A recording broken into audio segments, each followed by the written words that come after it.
because photons travel at the speed of light, if you just measure entanglement with that, you could perhaps come up with some sort of explanation like that. But in our system, we measure it with atoms. Our atoms move very slowly. What happens quantum mechanically is that when they do the collision, they go this way and they go this way at the same time. Are you saying you're entangling atoms? Wow. Yes, exactly. Most entanglement so far has been done with things like photons. God, how do you deal with this every day, man?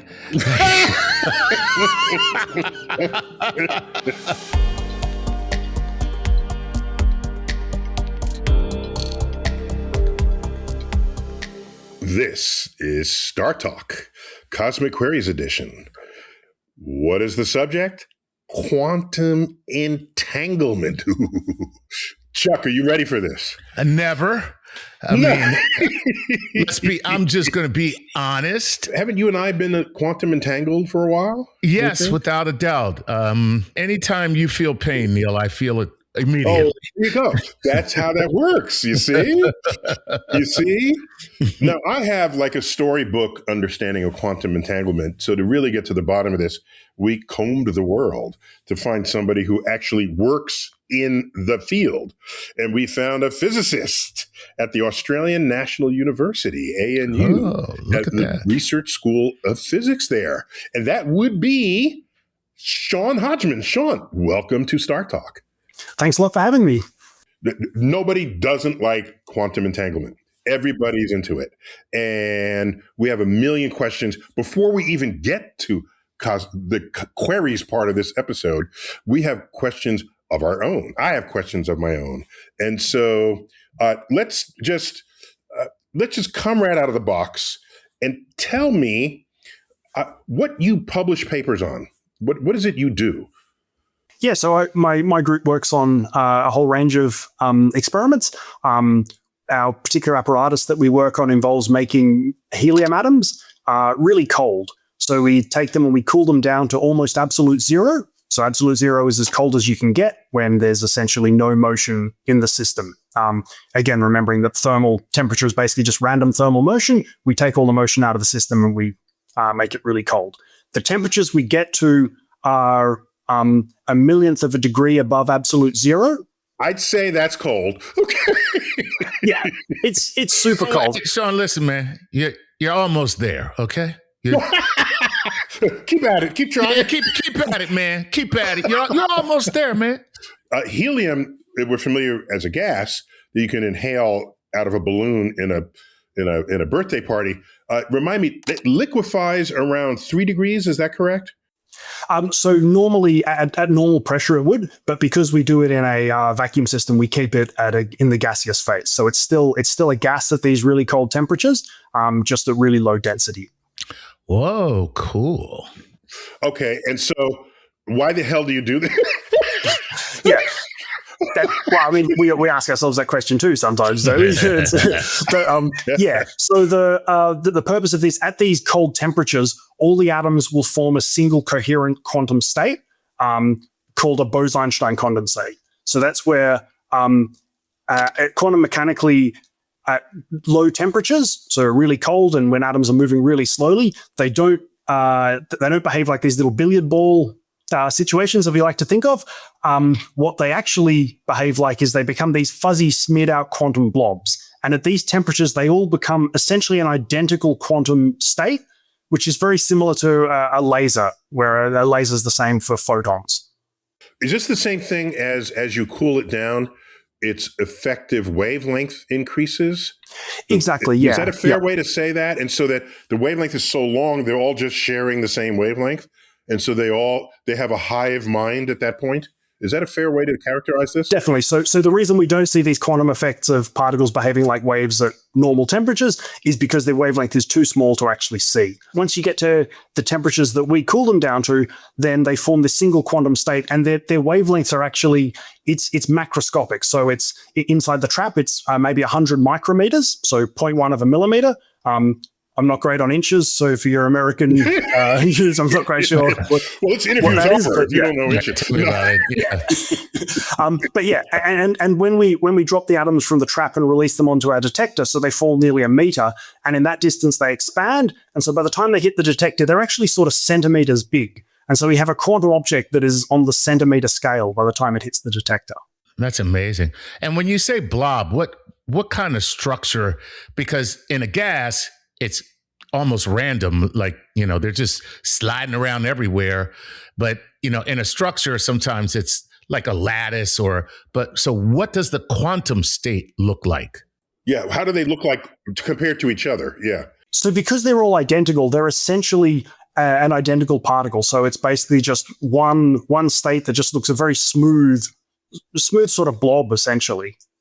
There's no random motion, so they're not really bouncing around off each other. There's just essentially one smooth blob. I remember first reading about this many years ago and was just totally impressed. And it's got Einstein's name on it, and Bose, who's an Indian physicist, right?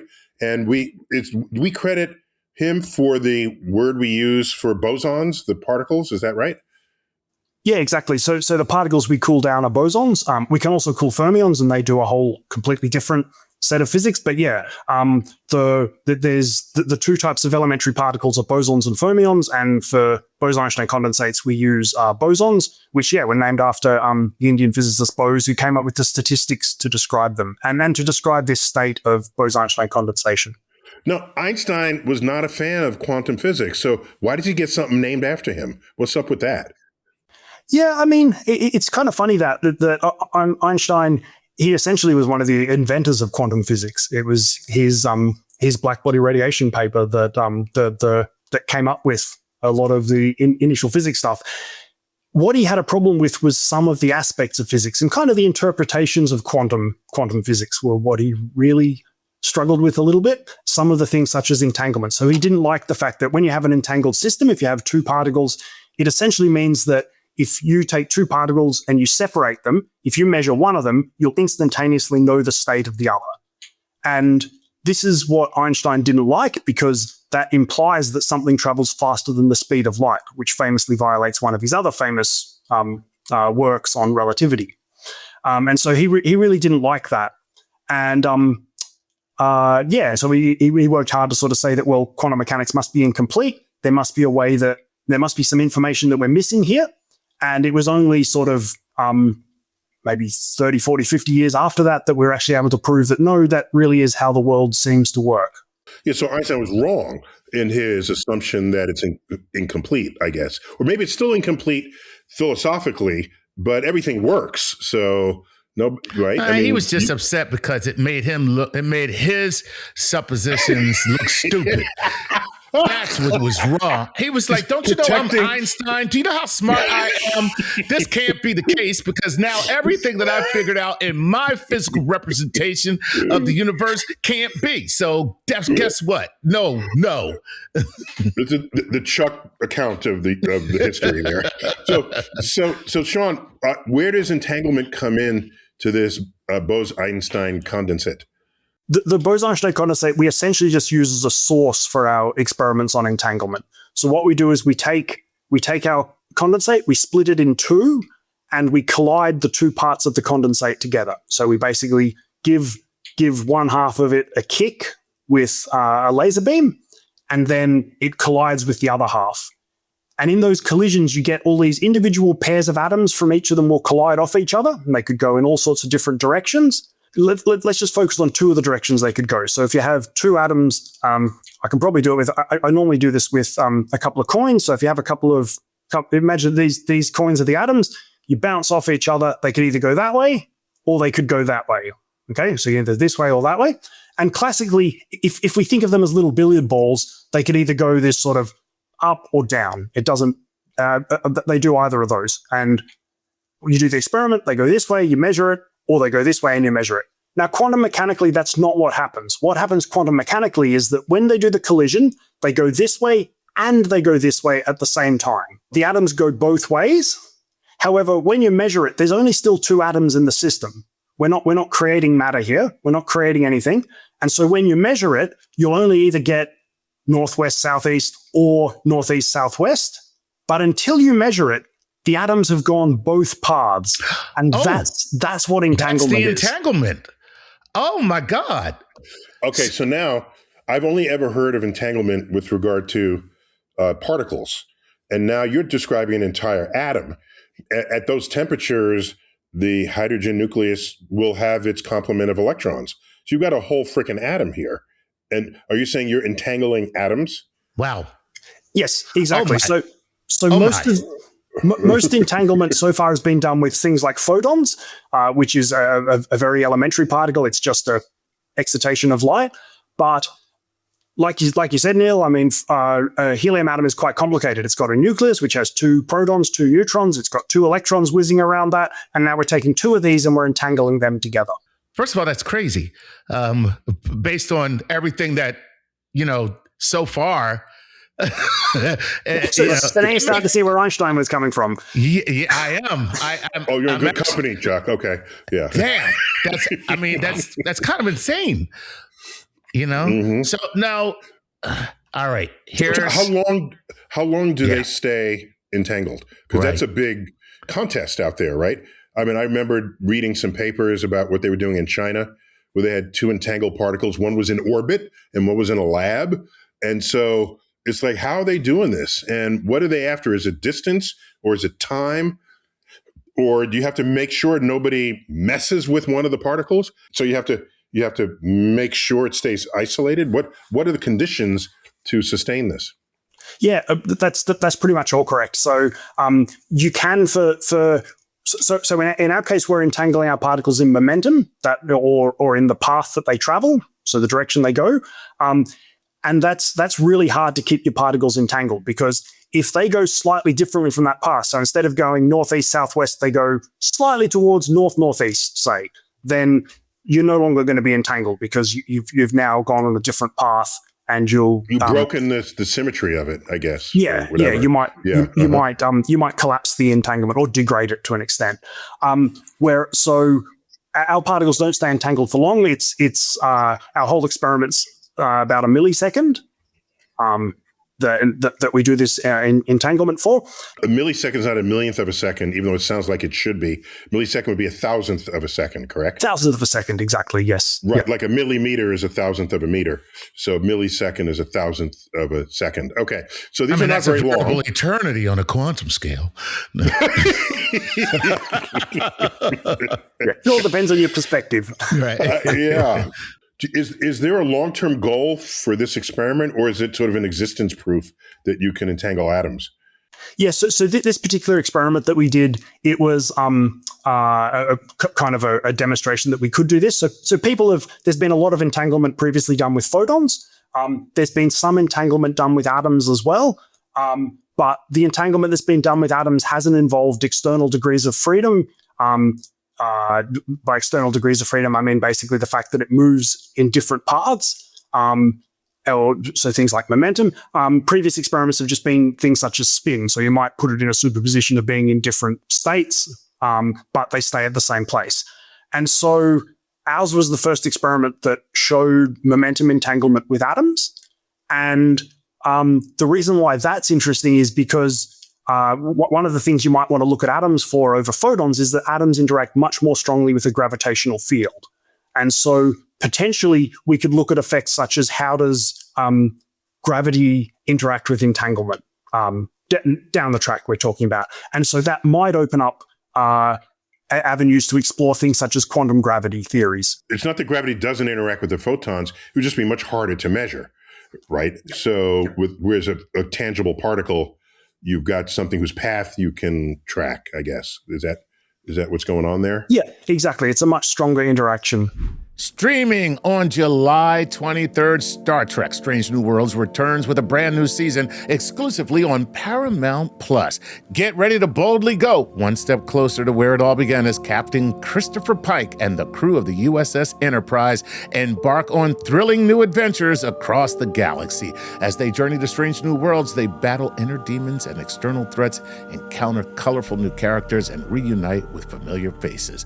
Don't miss the brand new season of Star Trek Strange New Worlds, streaming on July 23rd exclusively on Paramount+. Hey, Sean, can you help me out as I'm trying to wrap my head around this with the undetermined state and the path? Because you said if it goes on a different path, can you talk a little bit more about that? Because I'm I'm not quite understanding the superposition before the actual measurement. Because if China has a particle in orbit and a particle in the lab, that sounds like they're on different paths. Right. So where does the sensitivities come from for changing what one particle does relative to the other? Well, thank you, Neil. That was my question, Sean. In our case, it's the fact that it's the momentum states of the atom. So it's the direction it's traveling that is the entanglement. So if you imagine sort of northeast, southwest, northwest, southeast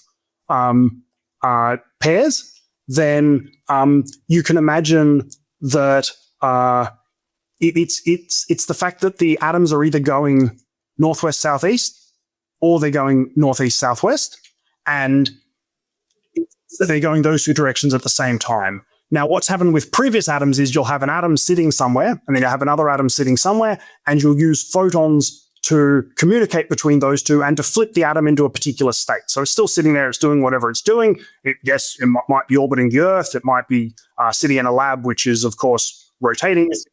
So it is moving, but it's not the motion that's entangled. That motion doesn't change. It's so the in momentum is really the key here. I got it. Okay. I got right. you. And the photon is your measurement of the state, right? Because you can't measure it unless you interact with it in some way. For our atoms, it's actually slightly different. So no, I meant for the other case. Oh, the other case, yeah, sorry. Yeah. Okay, got it. Okay. All right, so I have in my notes here to inquire with you about the Bell inequality theorem. How's that relevant to what's going on here? Yeah, so historically, if we're going back to Einstein and what he didn't like about entanglement, so he didn't like the idea that you could be in these two states at once and then measure, and that would collapse your superposition so that you'd then know which state you're in. Or was that not his invocation of the phrase spooky action at a distance? Yeah, that was exactly what he said. So he described it as spooky action at a distance, and he says, you can't have this, you can't have this, that you'll collapse to being in this state, but before you collapse it, you're in both states at once. He didn't like that. He thought there must be something. And am I correct in that, because I've heard two different answers, but you're the horse's mouth here, that the other particle knows of this not simply faster than light, but instantaneously? Which of those is the right way to think about it? To the best of our knowledge, it seems to be instantaneous, but it's very hard to prove that it's exactly instantaneous. Wow. People have proven that it's faster than speed of light, though. So tell me about the inequality theorem. Yeah, so Einstein and his co-authors Podolsky and Rosen wrote this paper, which was the famous spooky action at a distance paper, saying that this can't be how the world works and there must be something in quantum mechanics that's incomplete. Everyone for sort of decades kind of thought, well, you're never going to be able to test this, so it's just a philosophical debate to an extent. And then fast forward sort of 30 years or so into the 60s, and John Bell, there was another famous theorist, came up with a experiment where you could actually measure this. And because the problem is with entanglement, if you imagine that you're in this superposition of northeast, southwest, and northwest, southeast, but you only ever get one result out of the system. So it's very hard to prove the difference between being in that superposition and not being in that superposition. And so what John Bell said is, hang on, we'll take that superposition and we'll then interfere it back with itself. So if you imagine if you have the particles going northeast, southwest, northwest, southeast, you then take those two parts of the superposition and you reflect them back on each other so that you have particles that go like this and particles that go like that, and you end up, there's a spot where they overlap again. And because the halves of the superposition can overlap, you can then get quantum interference at that point. And so Bell came up with this inequality called the Bell inequality, which he said that if they really are in this superposition, you'll get this interference. And he, as far as we know, thought that his inequality would always hold. It would, i.e. that classical physics would be correct, and that the quantum prediction, which predicts that his inequality is violated, wouldn't be correct. And then, a couple of decades later, some physicists such as Alain Aspect and co measured it and showed that it is actually violated. So that was a thought experiment, not an actual experiment that he conducted. Wow. Right. Right. Look at that. Let's go to our fan base, our Patreon supporters, each paying $5 a month to gain access to our guests in the form of a question. Yes. Let's start with John Mayer. And John Mayer says, Dear Doctors Tyson, Hodgman, and Lord Nice, I've been reading about entanglement for decades, but I have never felt I could understand its nature. So thank you for this episode. My question is 3 parts. So 1, how do you entangle a particle? And 2, how do we know they are entangled with spooky action and not just similarly related? So I love the show and bravo. And let me jump in the middle and ask, can you just take 2 random particles and forcibly entangle them? Or must they be birthed together to be entangled in the way you describe?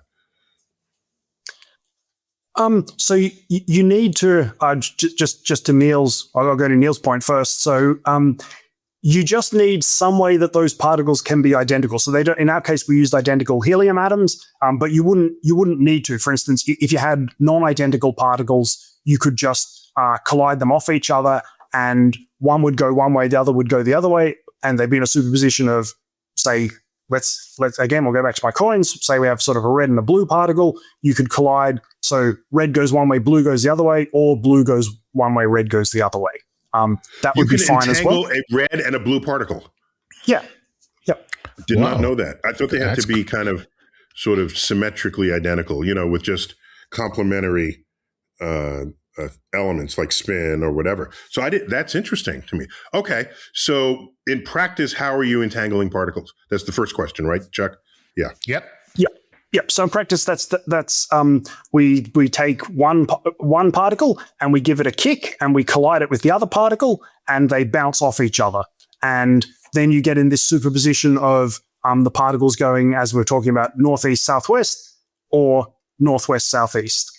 And so you're in these different momentum states, and that's your initial entangled state. So the act of colliding them off each other, one another, entangles them. Brings their wave functions into harmony, so that what was 2 wave functions becomes 1. Yeah, I think that's a really good way to describe it. There's 2 separate wave functions that you can describe separately, and then after you collide them, there's no way that you can describe them with 2 different wave functions. You have to use a single wave function. Wow. Gotcha. Okay. And this is because the wave particle duality of nature at those smaller scales. This is quantum physics at its finest, right? Yep. Okay. Yep. So the second question was what, Chuck? How do we know they are actually entangled with spooky action and not just similarly related? That seems to be the real question there. Yeah. Yeah, so I think that kind of goes back to, again, if they were classical particles, you could put them in this, you could put them in kind of a superposition where they either go one way or the other way, but quantum mechanically they go one way and the other way at the same time. And so the reason the way we can prove that, even though we only ever measure one outcome, is that if we then take the 2 halves of that superposition and we combine them back together and interfere them, then we can show that there'll be different outcomes. And so the particle can essentially interfere with itself, and we can show we'll get different outcomes to what you would get classically. Okay. Wow, man. That's all right. That is some freaky stuff. I love it. It's Freaky Friday, yeah. So this is Hayden Goringe, I think. Goringe. He says, hey, Dr. Tyson, Dr. Hodgman, Lord Nice, hope you are all doing well. It's in the paper by Dr. Hodgman et al. That the helium atoms were momentum entangled, and I hadn't heard of subtypes of entanglement before. What other types of entanglement are there, and why did the team opt to use momentum entanglement for the BEC made of helium atoms? All the best, Hayden from London, England. Pip, pip. What is the inventory of entanglements that you have? Yeah, so there's lots of different types of entanglement. So if you have the original experiments with photons, it would often be something such as polarization. So polarization is just, if you imagine a photon as a small particle of light, it's basically which way is the light vibrating? Is it vibrating this way or is it vibrating this way? So vertical or horizontal. And you might entangle your photons in that so that one of your photons has vertical polarization, one has horizontal. And so you could be in a superposition of vertical going right, horizontal going left, or horizontal going left, vertical going right. And then you could measure that. And yeah, and so that was a lot of the original experiments were done with photons with things such as polarization. Atoms, previous experiments have done things such as spin. So spin is just it's a fundamental property of atoms or charged particles that you can either have sort of spin up or spin down. And you could be in a superposition of spin up and spin down and entangled with that. And in our case, we did momentum. Pretty much any quantum property can be entangled. You just have to be able to put it into a superposition of those states. Well, let's get back to the spin. So in the two entangled spin particles, does one have to be spin up and the other has to be spin down? No, definitely not.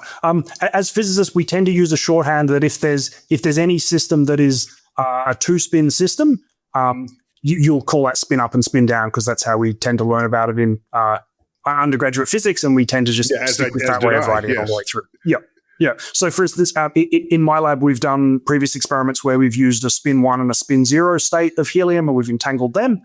But we still call it spin up and spin down because it's shorthand that physicists understand easily.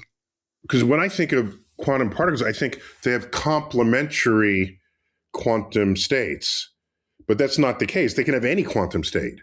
You just have to be able to couple between those quantum states. If you can't couple between the quantum states, then you can't interfere them.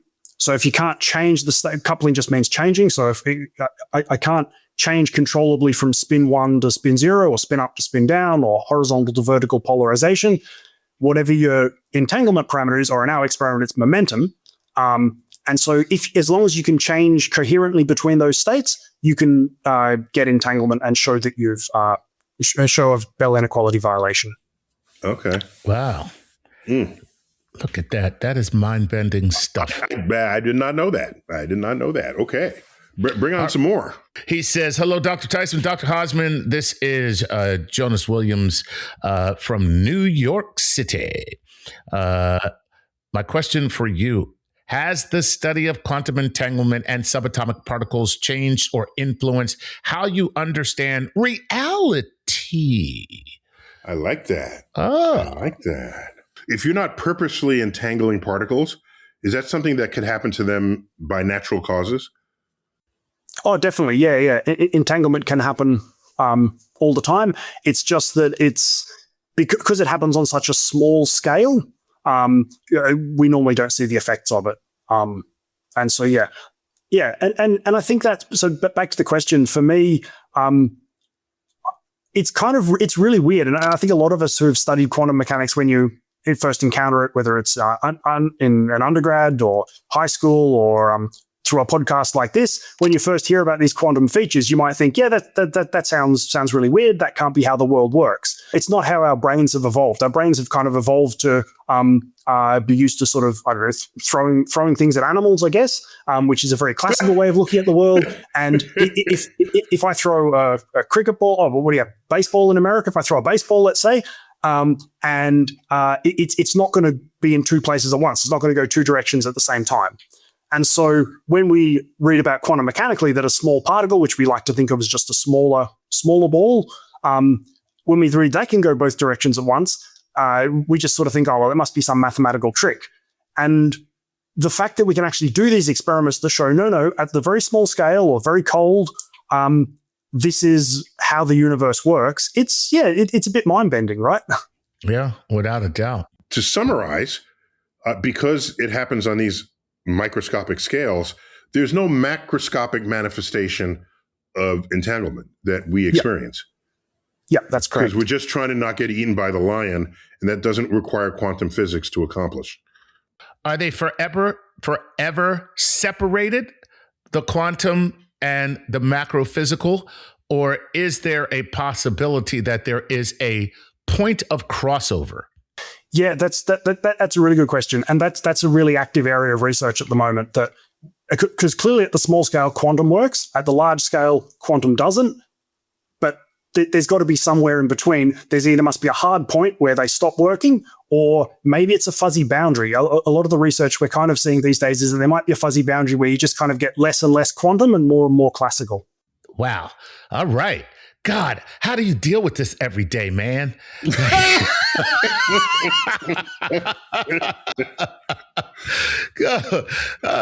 All right, here we go. This is Mike. Do you arrive at home at the end of the day depressed or jubilant? Like what is your... Normally depends on how much university bureaucracy I've had to deal with in a particular day as to how depressed I am. The quantum physics is the easy part of the job some days.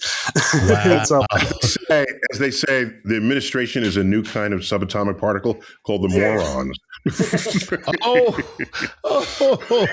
Damn. Okay, this is Mike Parker. And Mike Parker says, Dr. Hodgman, Dr. Tyson, Lord Nice. Mike Parker from Virginia. It seems entanglement is observed in larger and larger particles. Is there an upper size limit to entanglement?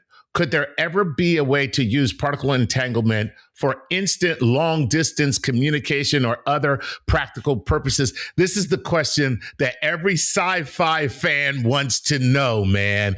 Can we have faster-than-light communication like on Star Trek, where, Captain, there's a subspace communication waiting for you in your quarters? Or can you entangle molecules? I mean, yeah, we're impressed with the atoms, but what have you done with us lately? Can you entangle molecules, be they simple or complex? On the entangling larger particles, that's another really active area of research. People keep pushing it further and further. There have been people that have entangled collections of atoms and molecules, and they're sort of push. I believe it's of order 1,000 atoms, but don't quote me on that because I could be I could be wrong on that. It's more than one is all I care about. It's way more than one. Yep. And so, trying to push this entanglement on the bigger scale and work out where it breaks down. At some level, it clearly doesn't work anymore. And so, where that transition is a really active area of research. So maybe you were familiar with George Gamo's Mr. Tompkins in Wonderland.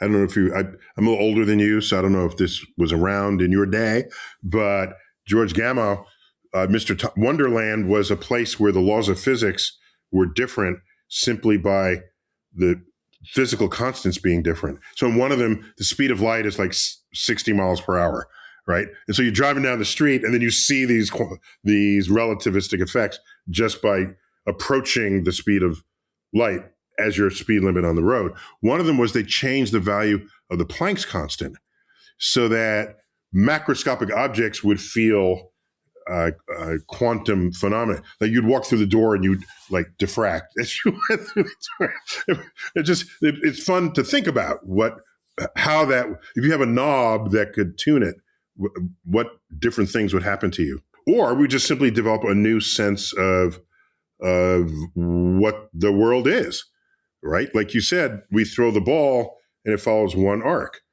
But if quantum rules were all around us at all times, and you threw the ball and it split into two states, you would say, oh, it's just splitting into two states. It wouldn't even be odd to watch that because it would happen so frequently. Is that a fair way to think about this? Yeah, I think so. Our brains are great at adapting, and I'm pretty sure that if we'd had to evolve to live in a quantum world, I'm sure we'd just think it was normal. And it's just normal. That's right. That's cool. That's right. And what about the communication portion of Mike's question? Oh, yeah. Would it ever be a viable use for long distance communication? Is there a future in this? Yeah. So this is what everyone thinks. As soon as you hear entanglement, you think there's instant measuring one instantly changes the other. We could use that to communicate faster than the speed of light. Unfortunately, that doesn't seem to be the case. And essentially, it's because the way you measure it contains information. So if you make a measurement on that particle, yes, you will know what the other one is, but you won't be able to communicate that in a useful way unless you communicate it classically, because the other person would then have to make a particular measurement to get anything useful out of that. And so, you can't actually use it for faster than light communication. There's a theorem called the no communication theorem, which basically says that, you can't you can't use entangled states to communicate faster than the speed of light. Really? That's the name of the theorem? The no communication theorem? That's the best name they can come up with? I believe that's what many women call their husbands. The no communication theorem. But yeah, so basically what you're saying is the collapse of the superposition, once that information is set, you can't know it unless you're making the same measurement that the other person is making on the other side. And you wouldn't be able to know which position it is unless you were to call them and say, here's the position. Yeah, exactly. Because quantum measurement perturbs the state. If you make your measurement in a way that could exploit that information, it will change the state of it. And so then that will change the state of the other one. And then when they make their measurement, they'll get a different result out of it. Different result. Unless you've called ahead and told them, hey, you need to make this particular measurement. Which, by the way, is how you know that it's entangled. That's how you know it's entangled. Exactly. It's kind of frustrating. You're like, we should be able to do this, but yeah, we can't. So we can't use it for encrypted message sending. Now that's a completely different question. You can use entanglement for encrypted message sending. So that's where you exploit the fact that if you measure one half of that, you will change the other half. And so if you encrypt your message on two photon pairs and you send one of them to the person that you want to and you keep the other one yourself, then if you make measurements on that and compare the results with the person you've sent it to, you'll know if anyone's messed with your system because you'll get different results. And so you'll know if anyone's been eavesdropping on your messaging. And so there's mathematically provably secure encryption protocols using quantum communication, which can be shown that you just can't break them, because if you interfered with it, if you'd interfere with the state, if you listen to it, you interfere with the state, and people would know you're eavesdropping, and you could just abort the communication. So this is a pipe dream then. It's a pipe dream that people have for it. These things have been demonstrated at various scales, and they're essentially it's almost an engineering problem at this stage to get it to work better. Okay, look at that. All right, this is William Warren, and William says, "Hi, Dr. Tyson and Dr. Hodgman. This is William Warren from Abingdon, Maryland. If quantum entanglement is a fundamental feature of nature, could spacetime itself emerge from a vast network of entangled particles? In other words, is it possible that distance isn't fundamental, but rather a consequence of how information is connected at the quantum level? Thank you so much." We've heard on another installment of StarTalk from one of our physicist friends, Brian Greene, that it might be that the virtual particles in the vacuum of space that are connected to each other by entanglement, they're entangled, that entangled gap between them may be a wormhole. And a wormhole would have the same property, because you would just step through and you're just there, right? You're not moving faster than light. The hole enabled that. And it's not because you had special rockets. So what is the latest thinking, other than what I just shared with you, about what the entangled pathway actually is?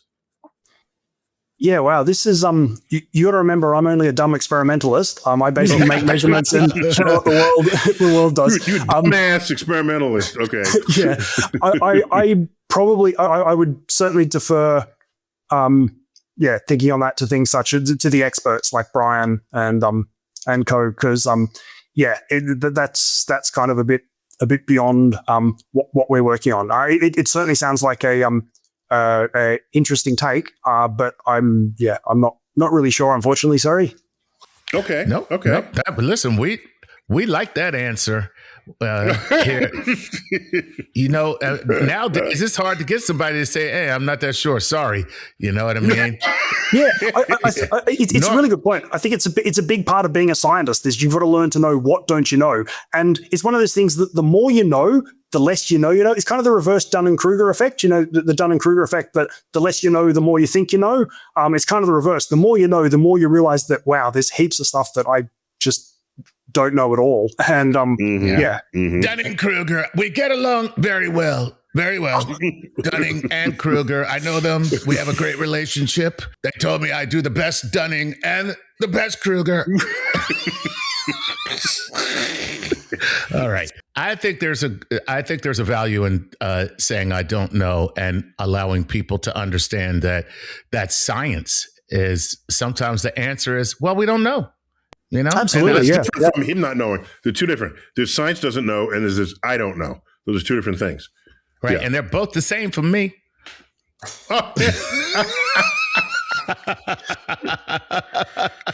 Whether physics itself knows, I think the answer's still out on that as well. I think there's still some open theories in that because, again, you can come up with a theory, but you have to be able to prove it experimentally. And I think to prove something like that experimentally, it would be extremely hard. So there's some really interesting theories, and the trick is going to be a bit like with Einstein's spooky action at a distance claim, coming out with an experiment to test it. That's what will be, that would be a big Nobel Prize winning discovery. Cool. These days, we're used to getting things delivered on demand. Groceries, a new gadget, or the latest book, expanding your view of the universe. And now you can add T-Mobile 5G home internet to that list. Just order from T-Mobile and enjoy same-day delivery with DoorDash. And you can set it up yourself in about 15 minutes. No advanced engineering degree required.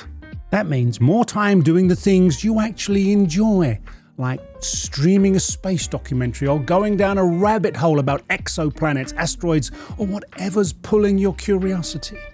And those online explorations are a lot easier with the fastest 5G home internet.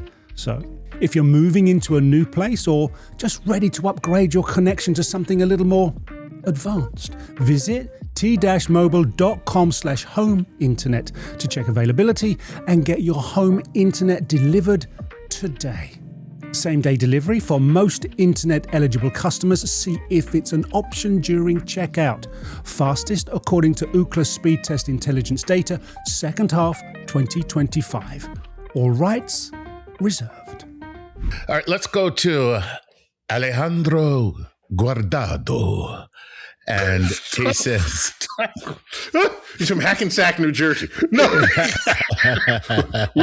Where's he from? I don't think Alejandro says where he's from. Okay. He says he's from Monterrey. No, Washington State. I'm sorry, he did say Washington State. Washington State speaks that way. I just want you to know. Well, okay, all right. That's my fantasy of Alejandro in Washington State. He says, "Hey, Dr. Tyson, Dr. Hodgman, Lord Nice Alejandro here from Washington State. My question is, what stabilizes quantum fluctuations when particles fuse or collide? How does this increasing proximity affect entanglement? More extremely, how would this work for particles in the singularity of a black hole? Thank you." Ooh. Yeah, so I'm going to reshape that just a little bit. So if I have two particles, we know that quantum physics says everything is always in motion. There's always some energy to the state.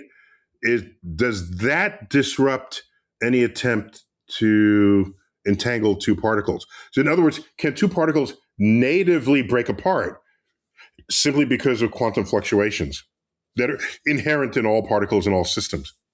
Quantum fluctuations at some level will probably have an effect on entanglement, but it's normally at such a small scale that it won't stop entanglement happening, I think. And in fact, when you cool down your helium atoms, you are reducing the quantum fluctuations by dropping the temperature, correct? We're kind of reducing the classical fluctuation. So temperature is really a classical phenomenon. It's just random motion of particles. We're reducing the classical fluctuations to get to the scale where you can, in principle, see quantum fluctuations. However, for our entanglement, for our particular system, the quantum fluctuations don't really come into it. There's much larger things that cause the entanglement to decohere. Things such as classical, stray magnetic fields, and the like. Your macroscopic disruptions to it. Yeah. Okay. Yeah, definitely. We're not really at a level where we're sensitive to the microscopic quantum fluctuations. This is Mikael Boisvert, who says, "Hello, Guardians of the Geeks. Mikael here from Canada." I like that, Guardians of the Geeks. Right? How would the universe change if the programmer behind would suddenly toggle particle entanglement off? Oh, would we notice a change in our everyday life? Wow. By the way, in the same spirit of that, I heard someone suggest that evidence we're in a simulation is that the programmer already put a limit to how fast things can go because they can't simulate it faster than that. So the speed of light is the programmer's limit that we've bumped up against. And it took a long time to get there, but we finally got there. So it's like in the Truman Show, he finally gets to the outer edge of the television set. Of the set. So, yeah. So what happened? Turn off quantum entanglement. What's different about the world? Yeah, so at the macroscopic level, I think probably not a huge amount. Like the entanglement's only at a very small scale.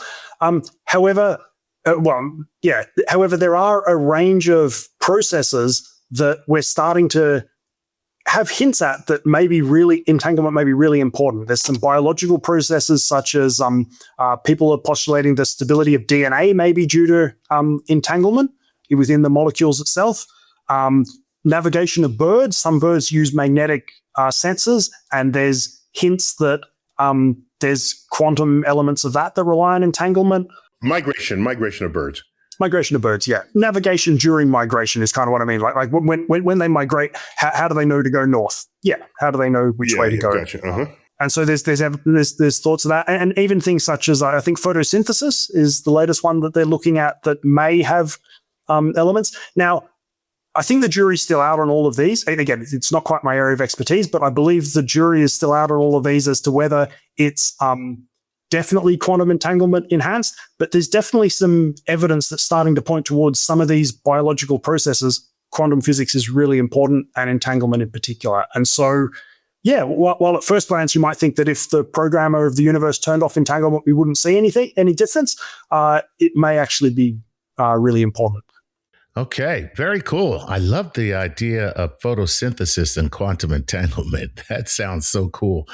All right, this is Bruce Lessie. And Bruce says, Dr. Tyson's and Hodgman, this is Bruce Lessie from Cripple Creek, Virginia.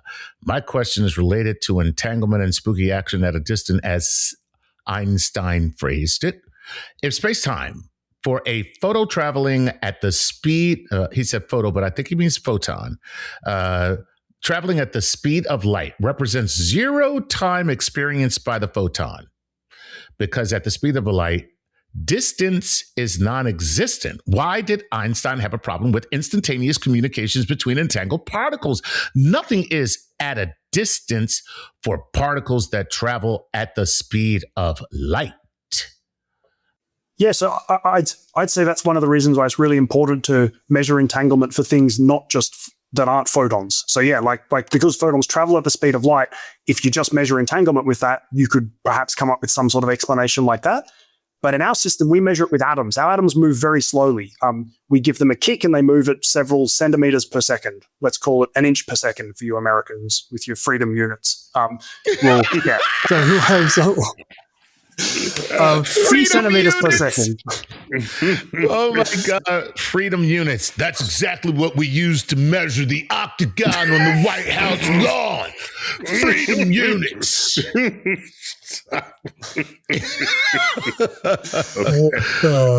So yeah, so back to the atoms. So because they're moving relatively slowly, you can't come up with that sort of an explanation to explain it. It really and instantaneous communication suddenly becomes a problem again. Well, that's really cool, man, because they have mass and they're entangled at much slower speeds. So it's still a good question. Oh, it's a great question. Great question. Yeah, really good question, Bruce. Thanks. All right, this is David Barlow. And David Barlow says, greetings, Dr. Hodgman, Dr. Tyson, Lord Nice. David Barlow from Chicago, Illinois here, a newly signed up Patreon supporter. Kudos to you, my friend. He says, I was wondering if, as an experimental physicist and an observer within the quantum field, you and your associates knew for certain that you were not affecting the results of your experiments in the Bell's theorem. What loophole prevention precautions were taken to negate your field collapse of the wave function when taking measurements? Love your fantastic science broadcast, guy. So how you know this that you're not messing it up? Like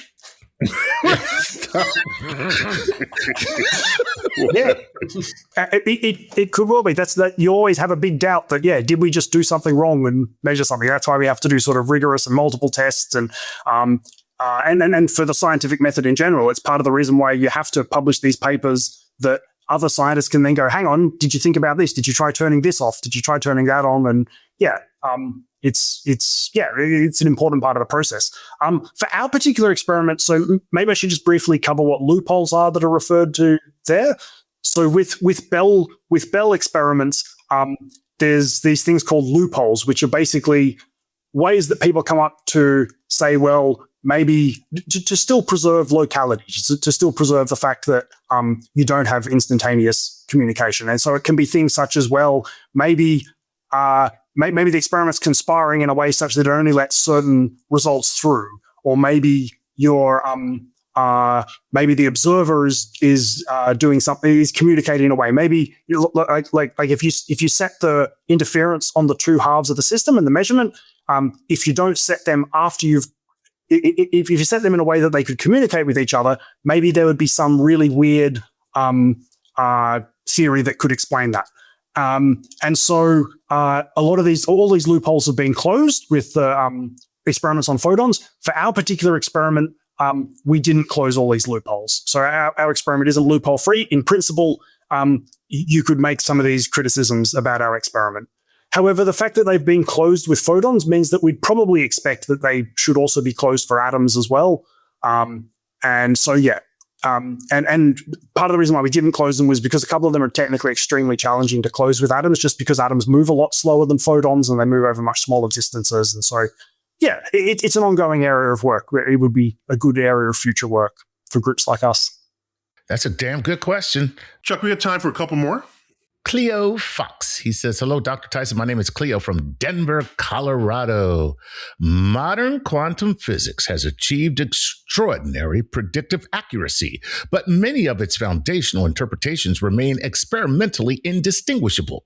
Given recent advances in quantum information theory, weak measurements, quantum computing, and tests of non-locality, do you think the next major breakthrough in quantum physics is more likely to come from developing new mathematical frameworks or from entirely new experimental methodologies capable of probing quantum phenomena in ways we cannot currently access?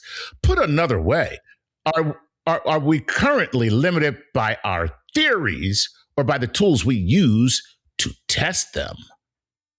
Yeah, so I was going to say something similar to that in summary of that question. So, Sean, there's, philosophers like believing they have access to emerging truths in science in general, but especially in quantum physics, where there's so much that makes no freaking sense. So is there room for philosophers to guide the physicists through this and or out of it? Or are we just stuck, just as they say, shut up and calculate? And so that's a nuanced way of saying, what was the final question there? Are we currently limited by our theories and the tools we use to test them? on the shut up and calculate versus philosophy debate, I'm a big believer as an experimentalist. I'm a big fan of shut up and calculate. Experiments are hard enough as is. Count me on that vote as well. Okay. Yeah. It's basically the maths tells us the results that give us predictions of our experiments. And it works. Yeah, and it works. And so at that level, yeah, I'm happy with that. I'm happy to leave the questions to essentially to the realm of philosophy to an extent. If you can't actually make predictions of what an experiment will give you, I think that's basically philosophy. And I think there's definitely a role for that. I mean, we've seen that how brain bending some of these quantum effects are, and I think it's really interesting to probe that. I think it's really interesting to have philosophers and the like guide that, and theorists and interact with quantum theorists. But I think it's also equally really important for experimentalists to actually test these results. And if you can't test these results, then you probably need to work harder on your theory, I think. I spent some time at Princeton where they're very theory-based, although they do quite a bit of experiments there. They have a tokamak and fusion reactor. But there's a strong theoretical legacy in the department. And there's a sign up somewhere or someone's door. It says, "Never trust an observation unless it's backed up by a good theory." So. Yeah. So I think coming back to the question, it really is. It's both. There's a lot of work on theory, but there's also a lot of work on experiments to cover that. Do they inform one another? I think is kind of also the spirit of the question. Ideally, there you go. That's the correct way to think about that, Chuck. Absolutely. There's plenty of times, like our experiment on entanglement, that was originally proposed by some theorists. We tried to do it the way they proposed, and it didn't work. So then we came up with a slightly different way, and then we came back to them, and then they helped analyze our results. And it's really, there's a lot of back and forth that cool goes on in science. Cool. Chuck, one more question. We got time for it. All right, let's close it out with Melanie Stickler. And Melanie says, "Hello, Dr. Tyson. I'm Melanie, originally from Austria, now in the Bay Area of California. My question is about Dr. Hodgman's helium experiment. I understand massless photons have wave-particle duality, but how does a massive particle like a helium atom, which is subject to gravity, function as a wave cloud? Furthermore, if measuring a quantum system collapses the wave function, how did the team measure the atoms in simultaneous momentum states without instantly destroying the superposition? I'm sure the paper covers this, but I'm having a hard time wrapping my head around it. So thank you." Yeah, helium is a massive particle compared to stuff we're used to. And so there's a wave function associated with such a massive particle? Yeah, definitely. And I should say, great question. And there's a wave function associated with helium atoms, and that's why we need to cool them down to make it work, because otherwise at room temperature, the wave function is so small that you can't see it. But at these temperatures, the wave function is macroscopic. It's sort of in the order of tens to hundreds of micrometers. So that's a 0.1 of a millimeter. And it's quite large at that scale. The other part of the question, if I'm getting it correctly, was how do you measure that they're in two different states at once when they're only ever going to be in? How do you prove they're in two different states at once when you can only ever measure one result? And again, that really comes down to John Bell's work for how you can measure this Bell inequality, where if you interfere those states, you can measure the results of that in the outcomes you get. You can interfere those states, and you can get more probability of being in one than the other in your output due to the fact that you were in this superposition of two states at the same time. Is there a quantum entanglement arms race in the world? Like, who's leading the quantum entanglement experiments? Because I don't think it's us. Is it? Well, us Americans. You're in Australia. Who's ahead and who's behind? It kind of depends what you're talking about. I mean, our experiments probing the fundamentals of entanglement. There's still work going on in that, but a lot of what current quantum research is going into is how we do something useful with entanglement. So how you can use it. So things such as quantum computing. So quantum computing is a computer that, rather than using bits to encode information, so bits have to be 1 or 0, you use qubits, which can be in a superposition of 1 and 0 at the same time.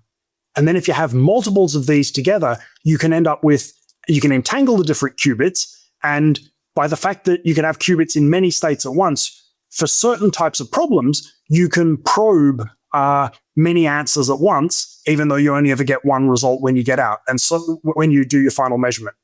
And so there's a large, so in principle, it seems really promising that you should be able to do much faster calculations, much higher level computation with this. But the problem is that finding there's only particular problems that we know of that this is true.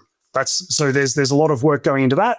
Then the other problem is that quantum systems are really hard to get to work on a large scale, so have lots of qubits. And so there's a lot of work going into building these processes. And so, yeah, there really is, if you want to call it an arms race, there's a lot of government and private investment in this at the moment. There's a lot of quantum computing startups all around the world. And the assumption that whoever advances in it first might have a leg up, either economically or with regard to security or computing. And so even if at the end of the day, it's just a pipe dream, because it's just a fun physics exercise, but it doesn't have any practical use. No one knows that yet. Is that a correct way to think about that? Absolutely. It's still really an open question as to what the impact of quantum computing will be. Quantum computing, it could be anything from, like you say, have massive economic implications, massive security implications. It could be used to things such as medical implications like drug development, data processing, all these massive things.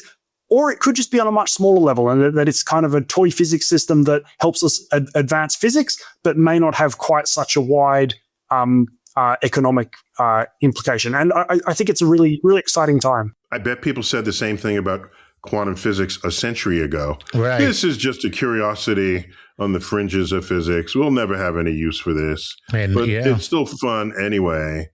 And now it's the foundation of our IT revolution. Everything. And everything. It's one of the reasons it's really important to invest in basic research. I mean, the work my group does is we don't know what that is anymore. In the United States, we don't know what that is anymore. Exactly. We don't do research here anymore. Okay. Will you hire? Are you hiring? Australia's not much better, unfortunately. We run on vibes. No, right now it's on physics fumes. That's all that's left. Oh, yeah, unfortunately. We'll find out. Yeah. Well, Sean, that's all the time we have. I'm saddened by this because this topic has no end of curious people out there thinking about it. They've read about it. And it's not every day you get to bump into someone who gets paid for thinking about it. Congratulations on your Bose-Einstein condensate as a source of entanglement. Okay, we will look for our invitation to Stockholm in the mail. Really good. And thanks a lot for the questions. And yeah, thanks for having me on your show. I am Neil deGrasse Tyson, your personal astrophysicist, finishing up a very special edition of Cosmic Queries, specializing in quantum entanglement. Until next time, keep looking up.